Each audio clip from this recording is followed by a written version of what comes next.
बिस्मिल्लाहिर्रहमानिर्रहीम। अस्सलाम वालेकुम दोस्तों, नई वीडियो में खुशामदीद। दोस्तों, नाउमीदी के सारे माहौल में एक उम्मीद की किरण चमकी है। सिंध और पंजाब की हुकूमतों ने कोरोना वायरस के खिलाफ चीनी तर्ज की हिकमत अमली इख्तियार करते हुए पायलट प्रोजेक्ट की तैयारी मुकम्मल कर ली है, जिसके तहत कोरोना वायरस से मुतासिर होकर सेहतयाब होने वाले अफराद का ब्लड प्लाज्मा इसी वायरस से शदीद तौर पर मुतासरा और बीमार होने वाले अफराद को लगाया जाएगा। ये तदबीर, जिसे पैसिव इम्यूनाइजेशन कहा जाता है, चीन में कोरोना वायरस की हालिया वबा में इंतहाई कामयाबी से आजमाई जा चुकी है। अलबत्ता ये सिर्फ एक आर्जी हल है जो कोरोना वायरस की वैक्सीन दस्तयाब होने तक ही इख्तियार किया जाएगा। इस पर अमेरिका में अमल शुरू हो चुका है और अब पाकिस्तान ने भी यही तदबीर इख्तियार करने का हतमी फैसला कर लिया है। वीडियो की तफसील में जाने से पहले आप देख रहे हैं हकीकत की दुनिया डॉक्टर अली के साथ। हमारी वीडियो पसंद आए तो उसके ज्यादा से ज्यादा लाइक और शेयर जरूर कीजिएगा और कमेंट बॉक्स में इस दुआ पर आमीन जरूर कह दीजिए कि अल्लाह ताला मुल्क खुदादात समेत पूरी दुनिया को कोरोना वायरस की तबाहकारियों से महफूज रखे। आमीन सुम आमीन। दोस्तों, पैसिव इम्यूनाइजेशन की हिकमत अमली के बारे में सिंध और पंजाब की हुकूमतें पहले ही मशहूर पाकिस्तानी माहिर अमराज खून डॉक्टर ताहिर शमसी से राबिते में हैं और उनसे मुसलसल रहनुमाई ली जा रही है। कोरोना के मरीजों का प्लाज्मा के जरिए इलाज का तरीकाकार बिल्कुल वैसा ही है जैसे सांप के जहर से ही सांप के कांटे का इलाज किया जाता है। अगर खून में से खून के खुलिये निकाल दिए जाएं तो जो बाकी हल्के जर्द रंग का माया बचता है उसे प्लाज्मा कहते हैं। जो मरीज सेहतयाब हो जाते हैं उनके खून में कोरोना वायरस के खिलाफ एंटीबॉडीज बन जाती हैं और उनके खून के प्लाज्मा में मौजूद ये एंटीबॉडीज अगर किसी बीमार मरीज को इंजेक्ट की जाएं तो वो जल्द सेहतयाब हो सकता है। मेडिकल साइंस में इसको आर्टिफिशियल पैसिव इम्यूनिटी कहा जाता है। जैसा कि आप जानते हैं कि एक ब्लड ग्रुप वाले शख्स का खून दूसरे ब्लड ग्रुप वाले शख्स को बाजुकात नहीं दिया जा सकता, लेकिन ये प्लाज्मे के मामले में नहीं होता। किसी भी शख्स के खून का प्लाज्मा किसी भी दूसरे शख्स में इंजेक्ट किया जा सकता है। तिब्बी जरीदे Journal of the American Medical Association में शाया होने वाली तहकीक में चीन के हॉस्पिटल में करीबुल मर्ग मरीजों पर इस तरह के तरीकाकार को आजमाया जा चुका है। कोविड-19 के उन मरीजों को तजर्बाती ब्लड प्लाज्मा ट्रांसफ्यूजन का तजर्बा किया गया है और उनकी हालत में काफी हद तक बेहतरी देखी गई। अगरचे ये तहकीक महदूद और बहुत छोटे पैमाने पर हुई है और हतमी तौर पर कुछ तय करना मुश्किल है, लेकिन नताज से इस तरीकाकार की अफादियत की ख्याल को मजीद तकवीयत मिलती है। अमेरिका में इस बीमारी से सबसे ज्यादा मुतासरा रियासत न्यूयॉर्क में रवा हफ्ते इस प्लाज्मा ट्रांसफ्यूजन को संगीन केसेस के लिए आजमाने का ऐलान किया गया है। चीन के शेंजन हॉस्पिटल में इस तहकीक के लिए डॉक्टरों ने 20 जनवरी से 25 मार्च तक 36 से 73 साल के 5 मरीजों में ब्लड प्लाज्मा इस्तेमाल किया। उन मरीजों को ये प्लाज्मा हॉस्पिटल में दाखिल होने के 10 से 22 दिन के दौरान दिया गया। प्लाज्मा ट्रांसफ्यूजन के बाद 3 दिन के अंदर 5 में से 4 मरीजों का जिस्मानी दर्जा हरारत मामूल पर आ गया था। 5 में से 4 मरीजों में 12 दिन के अंदर सांस की शदीद तकलीफ भी खत्म हो गई थी। जुमे को शाया होने वाली तहकीक के नताज में बताया गया है कि 3 मरीजों को हॉस्पिटल से डिस्चार्ज कर दिया गया है। 2 की हालत मुस्तहकम थी, लेकिन फिलहाल उन्हें वेंटिलेटर की जरूरत महसूस हो रही थी। तहकीक पर दीगर तिब्बी माहिरीन का कहना था कि ये महदूद थी। उन मरीजों को तजर्बाती एंटीवायरल अद्वियात और स्टेरॉइड्स भी इस्तेमाल करवाए जा रहे थे, जिसकी वजह से भी प्लाज्मा ट्रांसफ्यूजन की अफादियत के बारे में हतमी तौर पर कुछ कहना मुश्किल है। तहकीक में शामिल चीनी साइंसदानों का कहना था कि नताज से प्लाज्मा थेरेपी के लिए सेहतयाब अफराद के एंटीबॉडीज के इस्तेमाल के इम्कान पर रोशनी डाली गई, जो कि ज्यादा बीमार अफराद को वायरस से निजात दिलाने के साथ उनकी हालत बेहतर बना सकता है। इस किस्म का तरीकाकार 2002 में सार्स वायरस की वबा और 2009 में स्वाइन फ्लू की वबा के दौरान भी इस्तेमाल किया गया था। इस नई तहकीक में कोविड-19 के सेहतयाब अफराद से खून के एहतियात हासिल कर ये तजर्बाती तरीकाकार आजमाया गया था और उनके खून से हासिल प्लाज्मा लेकर उसी रोज संगीन हद तक बीमार मरीजों में मुंतकिल किया गया।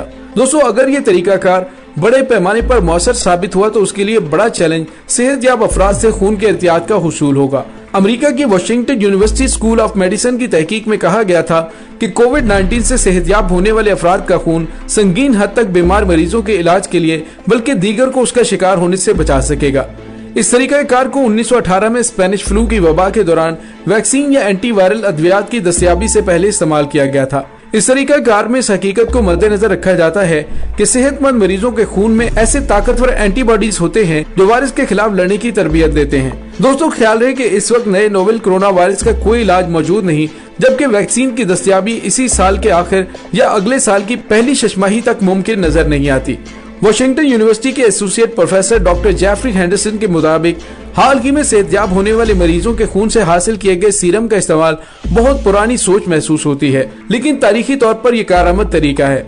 उन्होंने कहा कि उसे इस्तेमाल करके ही हम वायरस इन्फेक्शन जैसे खसरा, पोलियो और इन्फ्लुएंजा की रोकथाम और इलाज में कामयाब रहे थे, लेकिन जब एक बार वैक्सीन तैयार हो गई तो ये तकनीक फरामोश कर दी गई। उनका कहना था कि जब तक कोविड-19 के हवाले से मखसूस अद्वियात और वैक्सीन तैयार करेंगे, ये तरीकाकार उस वक्त तक जिंदगियां बचाने में मदद दे सकेगा। स्पेनिश फ्लू की आलमी वबा के दौरान डॉक्टरों के पास कोई इलाज मौजूद नहीं था, तो उन्होंने सेहतयाब होने वाले मरीजों का ब्लड सीरम इस्तेमाल करके मुतअद्दिद अफराद को सेहतयाबी में मदद दी। ब्लड प्लाज्मा और सीरम खून के शफाफ स्याल पर मुश्तमिल होते हैं और दोनों एंटीबॉडी से लैस होते हैं, लेकिन प्लाज्मा में चंद ऐसे दीगर मददगार प्रोटीन्स भी होते हैं जो सीरम में नहीं होते। वाशिंगटन यूनिवर्सिटी से कबल जॉन्स हॉपकिंस यूनिवर्सिटी और मायो क्लिनिक में कोविड-19 के हवाले से इस तरीकाकार पर ट्रायल शुरू किए थे। उनकी जानिब से अमेरिका के फूड एंड ड्रग एडमिनिस्ट्रेशन को 18 मार्च को सिफारिशात जमा करवाई गई थी और वो इंसानों पर उसकी आजमाइश के लिए इजाजत के मुंतजिर हैं। डॉक्टर जेफरी एंडरसन ने बताया है कि ये ऐसा कदम है जिस पर फौरी अमल करने की जरूरत है। ये अद्वियात की तैयारी से ज्यादा तेज है क्योंकि इसके लिए बस प्लाज्मा के अतिये और पेवंदकारी की जरूरत होगी। उनका कहना था कि जैसे ही कोई फर्द कोविड-19 से सेहतयाब होकर हमारे इर्द गिर्द घूमेगा तो वो हमारे लिए मुमकिन डोनर होगा और हम ब्लड बैंक सिस्टम को प्लाज्मा के हुसूल के लिए इस्तेमाल करके उसे जरूरतमंद मरीजों में तकसीम किया जा सकेगा। अगर ये तरीका कारआमद हुआ तो ये इस वबा के इब्तदाई मरहले में लाइफ लाइन फराहम कर सकेगा। तहकीकी टीम अब सेहतमंद मरीजों से खून के अतिये की दरख्वास्त करने वाले हैं, जिसमें से प्लाज्मे को अलग किया जाएगा और जहरीले मवाद और वायरस की स्क्रीनिंग के बाद उसे बीमार अफराद में मुंतकिल किया जाएगा। पहले भी ये हिकमत अमली मौसर साबित हो चुकी है और मौजूदा हंगामी हालत में भी इससे इस्तेफादा हासिल किया जा सकता है। जो लोग नोवेल कोरोना वायरस के हमले से बच गए हैं, उन तमाम अफराद के जिस्मानी दिफाई निजाम यानी इम्यून सिस्टम कुदरती तौर पर ऐसे प्रोटीन यानी एंटीबॉडीज तैयार करने लगे हैं जिन्होंने नोवेल कोरोना वायरस के हमले को नाकाम बनाते हुए बिलाखिर उन मरीजों को मुकम्मल तौर पर सेहतयाब कर दिया है। तिब्बी हकाइक के मुताबिक ये एंटीबॉडीज उन अफराद के ब्लड प्लाज्मा में आइंदा कई महीने तक शामिल रहेंगे, ताकि जैसे ही कोई नोवेल कोरोना वायरस दिखाई दे फौरन उसे तबाह कर डाले। नए नोवेल कोरोना वायरस से होने वाली बीमारी कोविड-19 के संगीन केसेस के इलाज के लिए एक नई रिपोर्ट से मुस्बत पेशरफ्त हुई है। माहिरीन काफी अरसे से इस बीमारी से सेहतयाब होने वाले अफराद के खून से ज्यादा बीमार अफराद के इलाज के लिए दहाइयों पुराने तरीके को आजमाने पर जोर दे रहे थे। अब एक नई तहकीक में इस तरीका कार के इब्तदाई नताइज सामने आए हैं जो बहुत ही हौसला अफजा हैं। दोस्तों, याद रहे कि पाकिस्तान में अभी तक 30 अफराद कोरोना को शिकस्त दे चुके हैं, जबकि कैनेडियन वजीर आजम जस्टिन ट्रूडो की अहलिया महज 15 दिन में कोरोना वायरस से सेहतयाब हो गई हैं। उनमें रवा माह 13 मार्च को कोरोना वायरस की तशखीस हुई थी। कोरोना वायरस की तशखीस के साथ ही उन्हें अपने बच्चों समेत क्वारंटीना में रखा गया था। जस्टिन ट्रूडो की अहलिया में उस वक्त कोरोना वायरस की तस्दीक हुई जब वो बच्चों समेत लंदन के दौरे से वापस मुल्क पहुंची थी।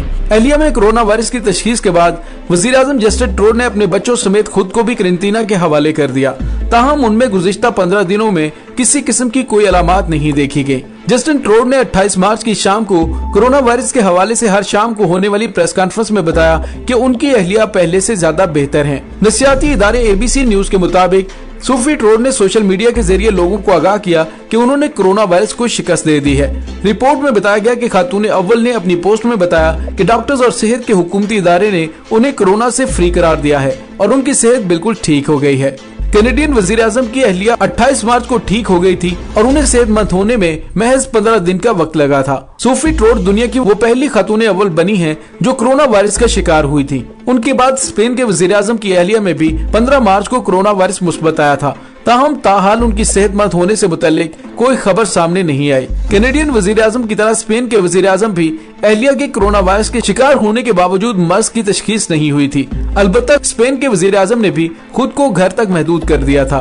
दोनों खवातीन अव्वल के बाद ताहाल किसी तीसरी खातून अव्वल या किसी हुकूमती सरबराह की अहलिया या अहले खाना में कोरोना वायरस की तस्दीक नहीं हुई।